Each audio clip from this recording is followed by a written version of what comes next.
오늘은 애굽의 10가지 재앙 6번째 시간이 되겠습니다. 성령의 사람이나 또는 성령 받은 사람의 특징이라고 한다면 항상 계명을 생활에 옮겨서 실천하는 데 힘을 쓴다고 하겠습니다.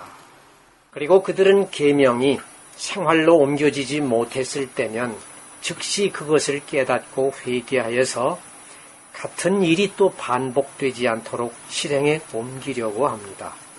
그래서 그 당시에 실천하지 못했던 순간이 또다시 올 때에는 그 순간을 얼른 포착해서 당시에 실행하지 못했던 것을 만회하고자 곧바로 실천에 옮기게 됩니다. 그래서 이와 같이 계명을 생활에 옮긴 사람을 선한 사람이라고 합니다. 그리고 이렇게 계명에 의해서 자신을 항상 점검하는 사람을 내적인 것이 열려진 사람이라고 합니다. 그래서 이렇게 열려진 사람에게는 천사가 다가와서 하늘에 지혜를 심어주기도 합니다. 그러나 교회에 다니는 사람 중에서는 주님을 믿고 회개했다고 하면서도 계명을 생활에 옮기지 않는 사람들이 있습니다. 이렇게 계명을 생활에 옮기지 않는 사람들에게는 과거에 실천하지 못했던 똑같은 환경과 조건이 주어진다고 해도 역시 옛날 그대로 돌아가서 그 전에 했던 것처럼 여전히 행동을 합니다. 이와 같은 것은 선하지 못한 것이고 또 주님을 믿는다고 말할 수 없는 것입니다.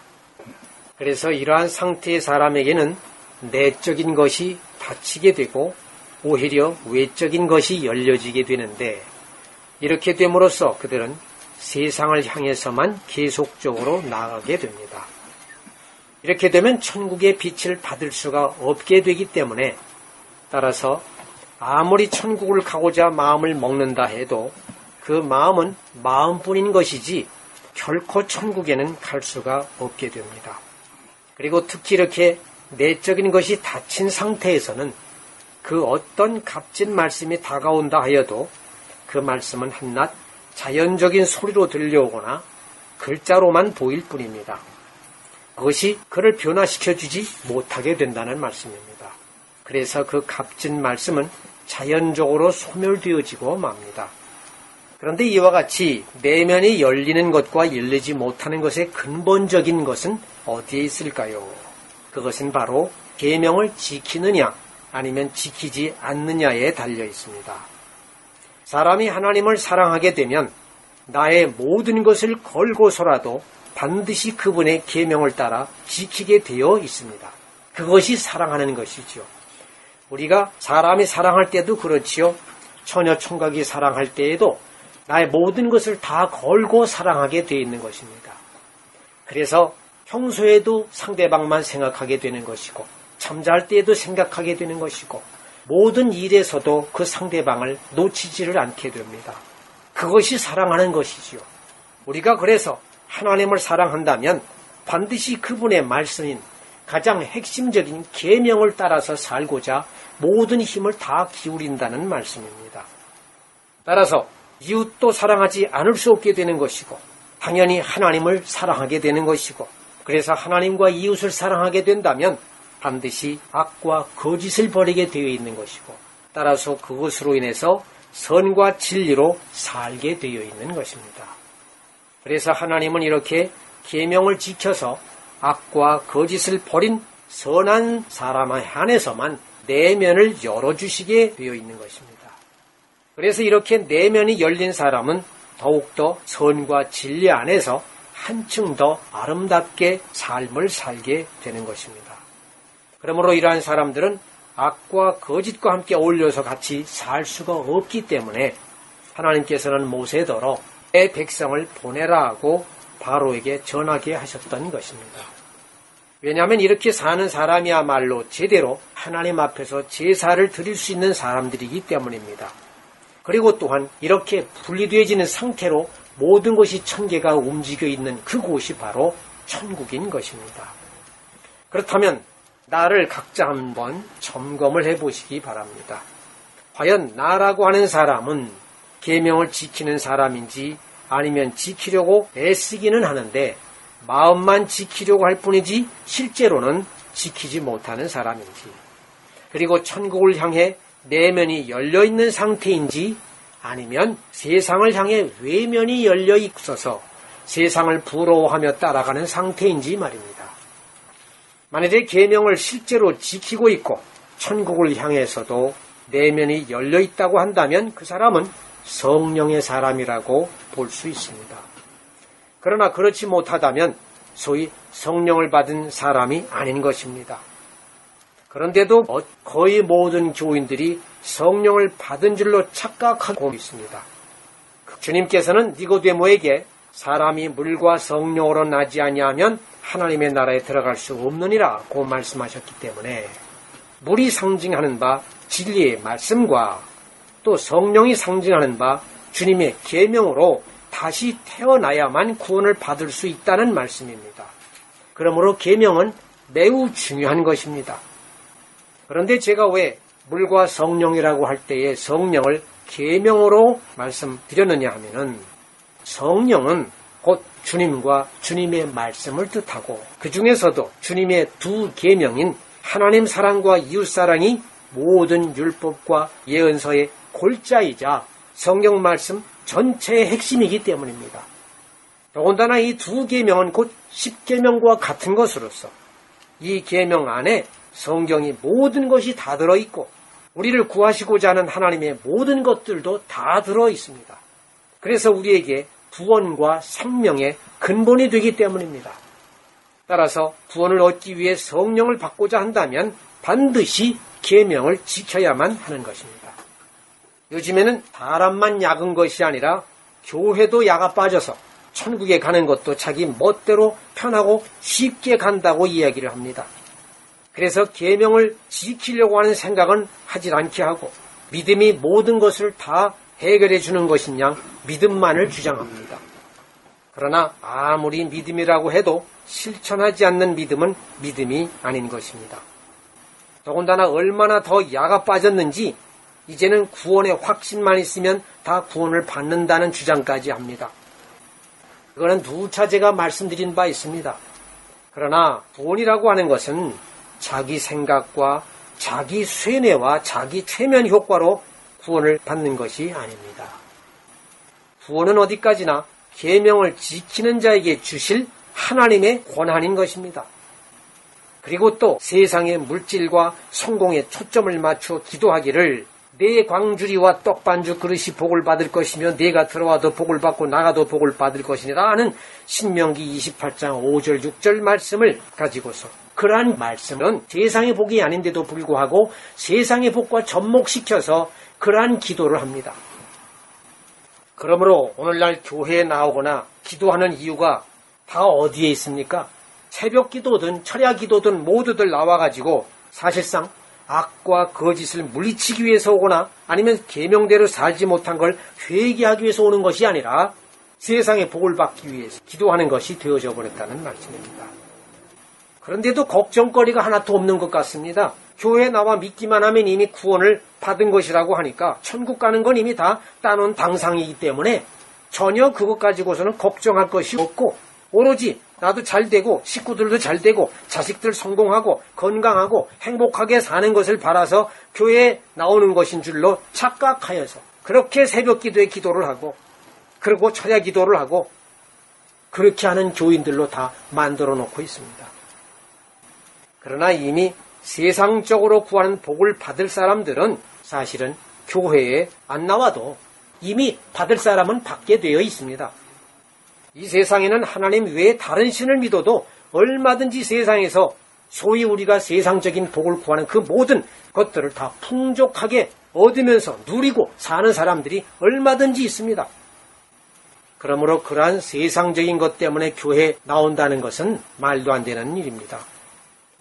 차라리 그런 걸 원한다면 무당에게 갈 것이고 절에 나가야 될 줄로 압니다.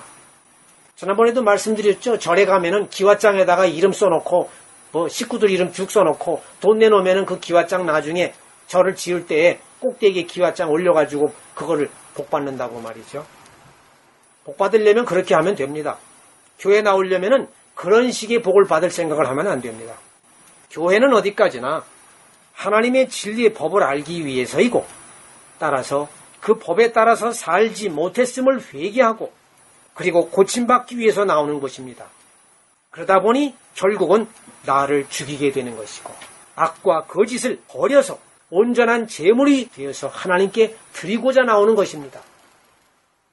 미국에는 동성연애자끼리 결혼을 해도 된다는 법이 이미 시행되어지고 있습니다. 우리나라에도 언제 닥칠지 모를 일입니다. 최근에는 미국의 장로교회 총회에서 동성애자도 목사가 될 수 있다고 결정이 났습니다. 이것도 또 우리나라에는 언제 닥칠지 모를 일입니다. 그래서 죄인들이라 하더라도 인권이 얼마나 존중받는 사회가 되었는지, 하나님 앞에서 죄인이라고 한다면 자기 인권이라고 하는 것은 사실은 박탈되게 되어 있습니다.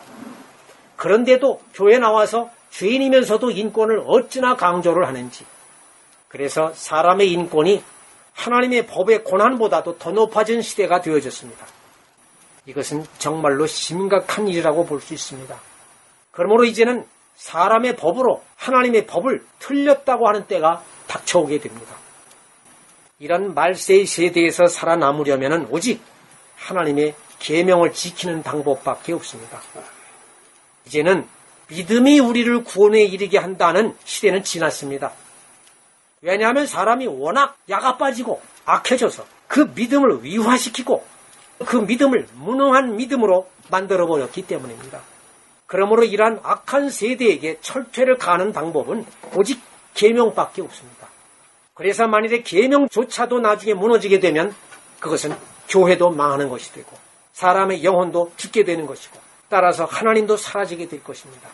그때가 되면 홍수로 사람이 멸망을 받은 것처럼 지진과 연병과 기근으로 멸망을 당하게 될 것입니다. 그렇다고 지진과 연병과 기근을 지구상에 있는 어떤 자연현상과 물리적인 현상으로 보아서는 안 됩니다. 이미 물리적인 자연현상들은 옛날부터 이미 있어 왔습니다. 그러므로 이 뜻은 영적인 뜻입니다. 진리가 땅에 떨어지고 거짓이 진리를 잡아 삼켜서 진리 위에 군림하고, 그로 인해서 하나님의 권능이 흔들려서 뒤죽박죽된 상태가 바로 지진입니다. 그런데 지금이 바로 이러한 말세의 상태라고 하는 것입니다. 이 말세에 대해서는 다음 기회에 말씀드리기로 하고 다시 또 본문으로 돌아가겠습니다. 우리가 본문에서 다루고 있는 내용 중에서 애굽은 오늘날의 교회를 상징한다고 이미 말씀을 드린 바 있습니다. 그리고 하나님께서 내보내라고 하는 그 대상이 되는 사람들은, 즉 내 백성들은 교회 안에 있는 사람들 중에서도 천국에 갈 수 있는 영적인 사람들을 상징한다고도 말씀을 드린 바 있습니다. 그렇기 때문에 우리가 천국에 가기 위해서는 하나님의 계명대로 하나님과 이웃을 사랑하는 영적인 사람이 되지 않으면 안 되는 것이고, 구체적으로는 악과 거짓을 버리지 않으면 안 되는 것입니다. 누차 제가 말씀을 드리지만 교회에 다니는 교인이라고 해서 모두가 천국에 가지 못한다는 것입니다. 이런 말씀은 섭섭하게 들릴지 모르지만 어쩔 수가 없습니다. 그러므로 낙오되지 않기 위해서 우리는 어떤 일이 있어도 계명대로 살아야 할 것입니다. 그런데도 바로는 내 백성을 보내라고 하는 모세의 말을 듣지 않습니다. 왜냐하면 그는 이미 악과 거짓이 하나가 된 상태에 있음으로 인해서 하나님을 무시하고 모독하는 단계에 다다르 있기 때문입니다. 그래서 그것이 본문에서와 같은 악성 종기가 나는 것으로 상징적으로 말씀이 기록된 것입니다. 그래서 6번째 재앙인 악성 종기가 상징하는 뜻은 온갖 악한 것들에서 비롯된 더러운 것들을 상징합니다. 그리고 그 악성 종기에서 생기는 물집이나 고름은 선을 향한 모독이나 선에 대항하는 모독을 뜻합니다. 8절에서 화덕이 재에서 화덕이 상징하는 것은 악한 욕망의 아궁이를 뜻합니다. 화덕이 뭔지 아시지요? 불을 지피는 풀무. 예, 풀무. 그 다음에는 재가 상징하는 것은 악한 욕망의 아궁이로부터 나온 거짓을 의미합니다. 그것이 악한 욕망에서 나온 찌꺼기들로 그득 차 있는데 그 찌꺼기들이 전체로 퍼지게 되면 그것이 모든 악성 종기를 일으키는 원흉이 된다는 말씀입니다. 그런데 공동번역에서는 화덕의 재라고 번역되어 있지 않고 가마솥 밑에 붙은 그름이라고 번역되어져 있습니다. 따라서 이때 가마솥이 상징하는 것도 거의 같은 뜻이죠. 그래서 가마솥은 악한 욕망의 그릇을 뜻합니다. 불이 뜨겁게 이글이글 거리면서 데워주게 되면 그 솥에서도 마찬가지 부글부글 끓고 그 속에서 악한 욕망들로 들끓으면서 욕망을 채우기 위해서 엄청나게 열을 올리는 그러한 상태를 말한다고 볼 수가 있겠습니다. 그리고 가마솥 밑에 붙은 그름이라고 했을 때 그름이라고 하는 것도 역시 악한 욕망의 그릇으로부터 나온 거짓을 의미합니다. 그러므로 서로 번역은 다른 단어를 사용했다 할지라도 그것들이 상징하는 것은 모두 같이 이글거리고 부글부글 끓어오르는 온갖 탐욕에 속한 악한 욕망의 거짓들을 뜻한다 할 것입니다. 그런데 이러한 거짓에 속한 것들을 두 웅큼 집어가지고 바로가 보는 앞에서 하늘을 향해 날리라고 모세와 아론에게 말씀을 하십니다. 여기에서 바로의 목전에서라든가 바로가 보는 앞이라고 하는 것은 바로의 얼굴에 있는 두 눈으로 보게 하라는 것이 아닙니다. 성경에서 본다는 것은 깨닫는 것을 의미하고 영안이 열려지는 것을 의미합니다. 그러므로 바로의 목전에서라는 말씀은 바로가 영안이 열려져서 깨달을 수 있도록 하라는 그러한 말씀이고 또 이렇게 깨닫게 되는 것이 바로의 힘에 의해서 깨닫게 되는 것이 아니라 하나님의 능력에 의해서 깨닫게 된다는 것을 뜻하는 것입니다. 왜 하나님의 능력에 의해서냐 하면은 두 웅큼이 상징하는 것이 손을 나타내고 있는 것이고 또 손이나 팔이 상징하는 바가 능력을 뜻하기 때문입니다. 그래서 두 웅큼을 쥐고 오라고 하는 것은 하나님의 능력으로 오라는 뜻입니다. 성경에는 손이나 팔을 상징하여서 하나님의 능력으로 표현한 곳이 여러 군데에 나오는데 신명기 26장 8절에 의하면 여호와께서 강한 손과 편 팔과 큰 위엄과 이적과 기사로 우리를 애굽에서 인도하여 내시고 라고 해서 손과 팔을 하나님의 강하고 큰 위엄이라고 하고 있고 또 시편 89편 13절에서는 주의 팔에 능력이 있사오며 주의 손은 강하고 주의 오른손은 높이 들리우셨나이다 라고 기록하고 있어서 역시 팔과 손을 하나님의 강한 능력으로 표현하고 있습니다. 그리고 이사야서 62장 8절의 앞부분에서도 여호와께서 그 오른손, 그 능력의 팔로 맹세하시되 라고 하고 있어서 손과 팔을 역시 하나님의 능력으로 표현하고 있고 그 외에도 손과 팔이 능력으로 상징되어 기록되는 것이 많이 있는 것을 볼 수 있습니다. 그러므로 화덕의 재 두 웅큼을 가지고 모세가 바로의 목전에서 하늘을 향하여 날리라고 하신 것은 바로 왕으로 하여금 영안이 열리게 하여서 자신의 영적 상태가 악한 욕망의 거짓들로 무리든 상태라는 것을 깨닫도록 하나님의 능력으로 알려주시겠다는 말씀인 것입니다. 이 말씀은 모든 사람에게 해당이 되는 말씀입니다. 바로만 하나님의 능력으로 볼 수 있는 것이 아니라 우리가 내 자신을 발견하고 내 죄를 깨닫고 그로 인해서 회개를 할 수 있는 것 그 자체가 모두가 다 하나님의 능력에 의해서 이루어지는 것이라는 말씀입니다. 내 힘으로 되는 것이 아닙니다. 회개도 내가 한다고 내 힘으로 하는 것이 아닙니다. 하나님께서 그렇게 인도하셨기 때문에 즉 하나님의 능력으로 우리가 회개가 되는 것이라는 말씀이고 그 외에도 죄를 깨닫는 것 자체도 하나님의 능력으로 죄를 깨닫게 된다는 말씀입니다. 그래서 우리는 흔히 내 생각과 내가 가지고 있는 성경 지식과 믿음으로 신앙생활을 하는 줄로 착각을 하고 살아갑니다. 그러나 모든 선한 것들의 원동력은 오직 하나님으로부터 나오게 되어 있는 것입니다. 그러므로 우리가 지금 하나님을 믿는다는 것과 회개하여 선하게 살고자 한다는 것 모두가 하나님으로부터 나오는 선하신 능력에 의하여 가능한 것이라는 말씀입니다. 그러나 그와는 반대로 믿지도 않고 회개하지도 않고 선하게 살지도 않는다면 그것은 모두가 사람들로 인해서 나타나는 것들입니다. 그러므로 선과 진리에 속하는 것은 모두 하나님으로부터 나오는 것이지만 악과 거짓에 속한 것은 모두 사람 자신으로부터 나오게 된다는 말씀입니다. 그러므로 우리는 나의 나된 것을 자랑할 것이 아무것도 없습니다. 오직 하나님께만 감사를 드릴 뿐입니다. 여기서 참고적으로 또 말씀드릴 것은 모든 선에 속한 것은 하나님으로부터 나오게 되어 있지만 그런데도 그것이 마치 사람들 자신으로부터 선한 것이 나오는 것처럼 여기게 되어 있어서 사람들 스스로에 의해서 자유함으로 선을 수행하게 하신다는 그러한 말씀입니다. 이것이 사실은 오묘한 비밀인 것입니다. 만일에 이러한 흐름이 없다면 그리고 사람이 하는 모든 것들이 사람이 하는 것이 아니라 일일이 하나님의 의도대로 조종을 받으면서 수행되도록 그렇게 고착이 되어 있게 되면 사람에게는 자유함도 없고 기쁨도 없게 되어 있어서 그 완성된 것에 따른 희열이나 만족감도 없게 될 것입니다. 그도 그럴 것이 주인으로부터 완전히 조종을 받고 일하는 로봇과 같기 때문입니다. 그러므로 하나님은 사람들로 하여금 마음에서 우러나오는 자유함을 가지고 능동적으로 선한 일을 하게 하시는 것입니다. 물론 악한 것을 자유함 속에서 스스로 버려야 하는 것도 당연한 일입니다. 그래서 악한 것을 버릴 때에도 억지로 버려서는 안 됩니다. 그것도 자기 속에서 우러나와 악을 능동적으로 버려야 하는 것입니다. 만일에 우러나오지 않고 악을 버리게 되면 어느 순간에 다시 또 악이 내게로부터 나오게 되어 있기 때문입니다. 이렇게 해서 선을 행할 때에만 그것이 진실로 참된 기쁨과 즐거움이 되는 것이고 따라서 천국이 이것으로 이루어지게 되어 있는 것입니다.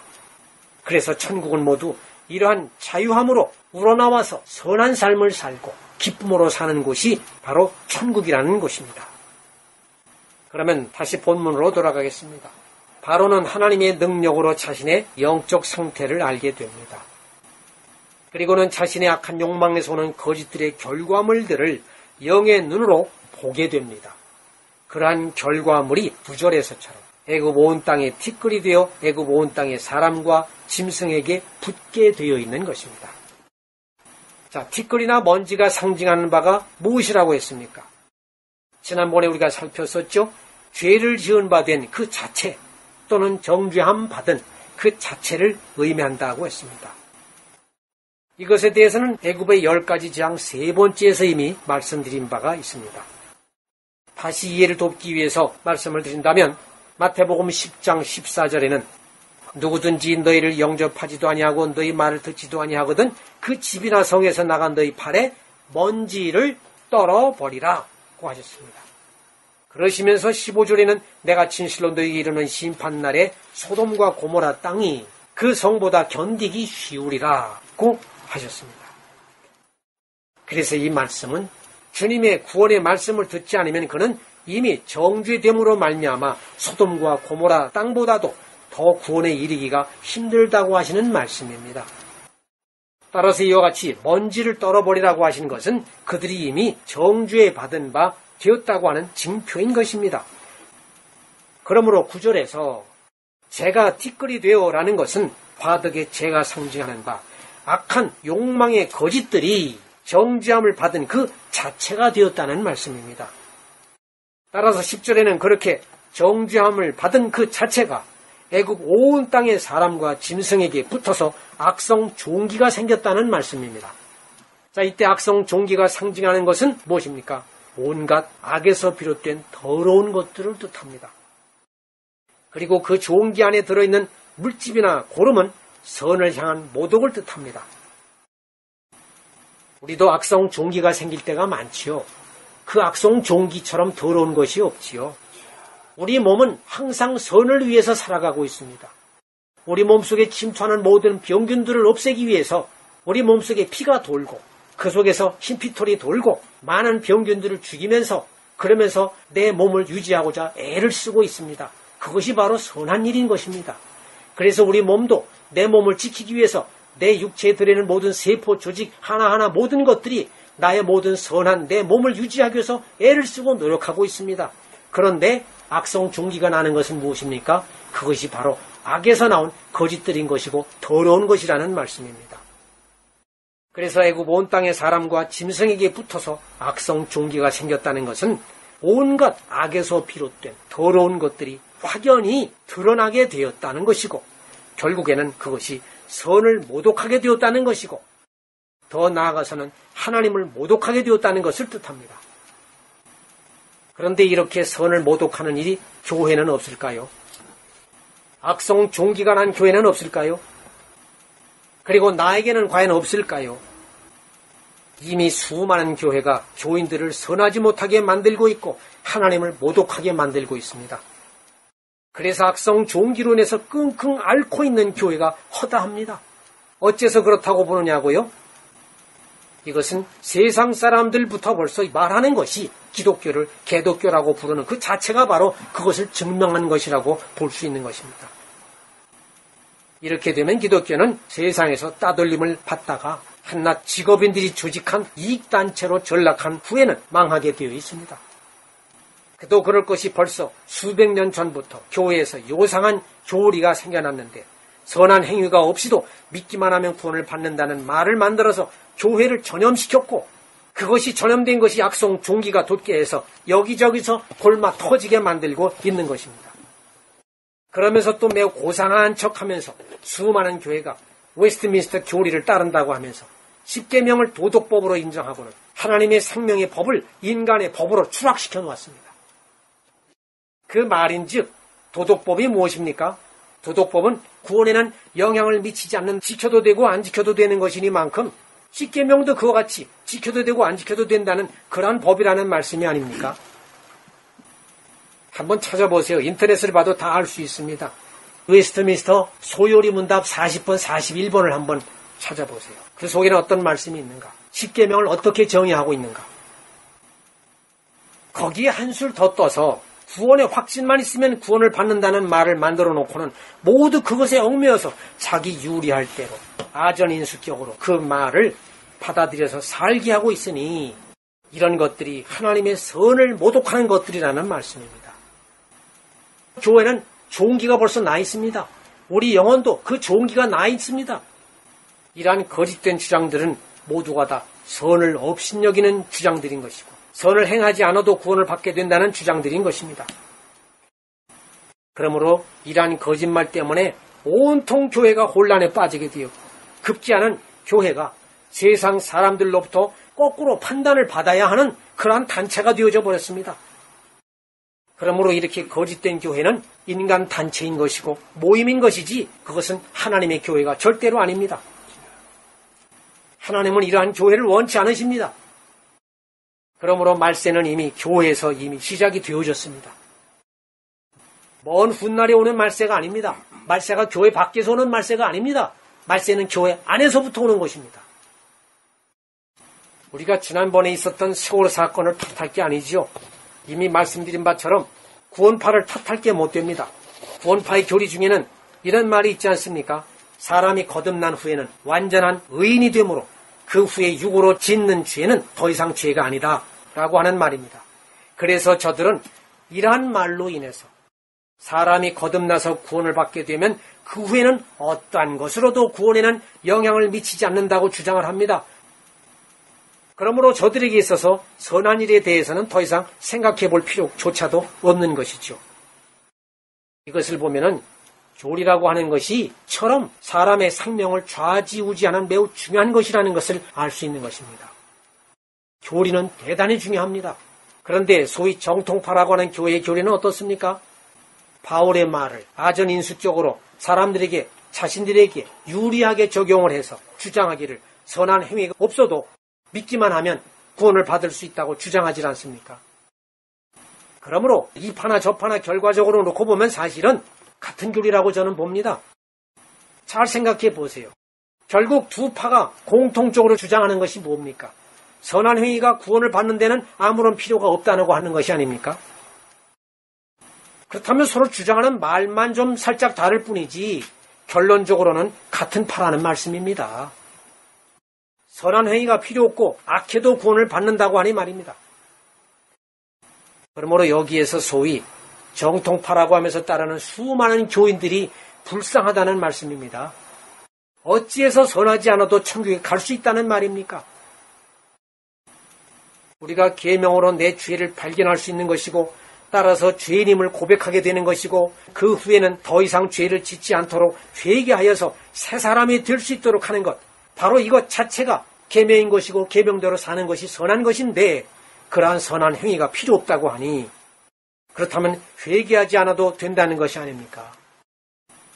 그런데도 또 회개하라고 또 말을 해요. 이런 모순된 거짓말이 어디 있습니까? 다시 강조해서 말씀드리지만 천국은 회개한 자만이 갈 수 있는 곳입니다. 그러므로 회개하여 선하지 않으면 천국에 갈 수 없는 것입니다. 그리고 믿음이라는 것이 목표로 하는 것은 궁극적으로 무엇입니까? 믿음이 궁극적으로 목표로 하는 것은 선한 사람을 만드는 데에 있는 것입니다. 성경에 기록된 모든 말씀도 궁극적으로는 선한 사람을 만드는 데에 있습니다. 사람이 선하다면 구태여 2000년 전에 예수님께서 이 세상에 오실 필요가 없었습니다. 사람이 선했다면 에덴 동산에서 선악과를 따먹지도 않았습니다. 사람이 선했다면 돌판에 십계명을 하나님께서 직접 써서 내려보내지도 않았습니다. 오늘 본문에 있는 내용도 마찬가지로 애굽의 바로 왕이 선했다면 재앙을 당할 필요가 없는 것입니다.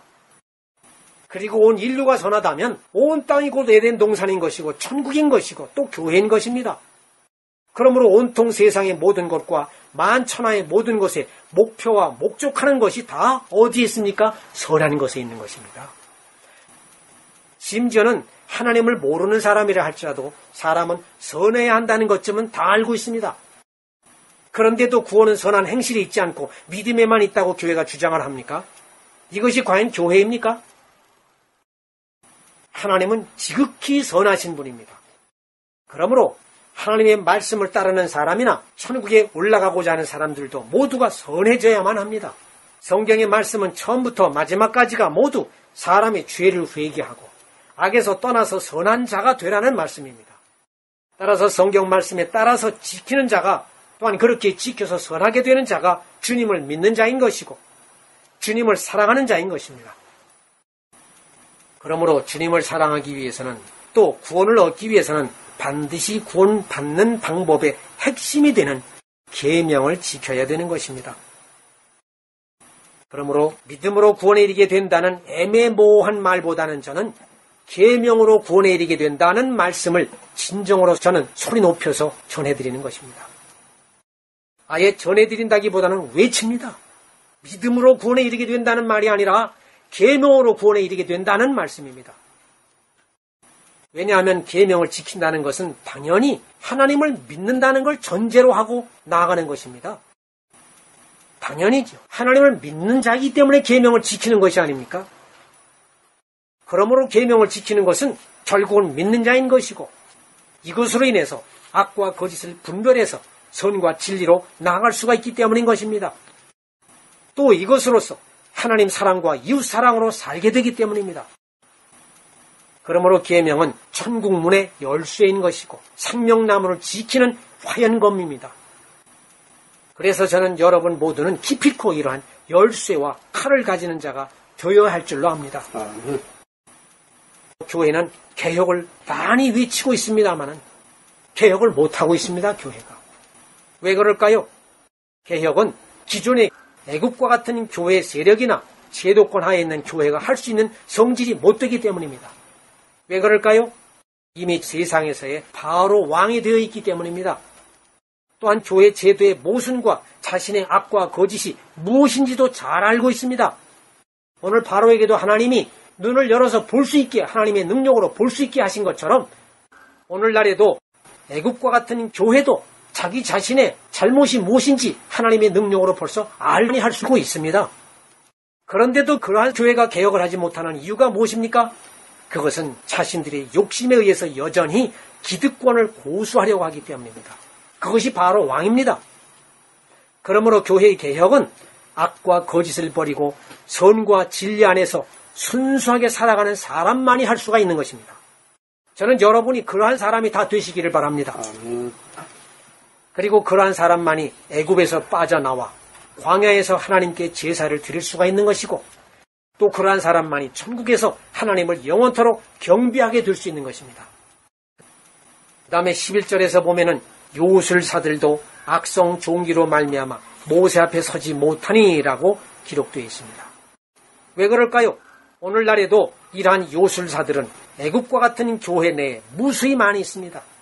자신의 욕심을 이루기 위해서 악과 거짓에 함께 놀아나고 바로 왕이라고 하는 것에 충성하면서 교회의 지위를 확보하고 유지하려는 자들이 무수히 많다는 말씀입니다. 그러므로 이들이 악과 거짓에 머리를 숙이고 있는 이상 저들에게도 악성 종기가 나서 모세 앞에 설 수 없게 된 것입니다. 모세 앞에 설 수 없는 자들은 그들뿐만이 아닙니다.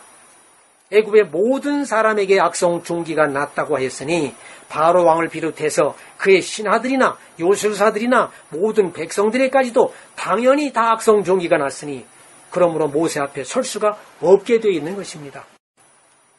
그렇다면 모세가 무엇이기에 그 앞에 설 수 없다는 말씀입니까? 모세는 십계명을 상징하기 때문입니다. 악과 거짓은 십계명 앞에는 감히 설 수가 없는 것입니다. 왜냐하면 십계명에서 바라는 빛이 사람의 심령 골수를 쪼개서 선에서 악을 분리시켜 없애고 진리에서 거짓을 구별해서 제거시키기 때문입니다. 그러므로 악과 거짓은 십계명이라고 하면 벌벌 떨고 저 멀리 달아나게 되어 있습니다. 따라서 교회가 개혁하려면 그리고 내 영혼도 개혁을 하려면 반드시 십계명을 따라야만 되는 것입니다. 혹시나 내 영혼과 내 교회 안에 먹어야 할 생수가 피로 물들어 있고 개구리가 시끄럽게 날뛰고 모기가 피를 빨아먹고 파리가 날리고 돌림병이 돌고 악성 종기가 있다면 지금이라도 즉시 십계명 앞에 무릎을 꿇고 계명을 지키는 자가 되어야 할 줄로 압니다.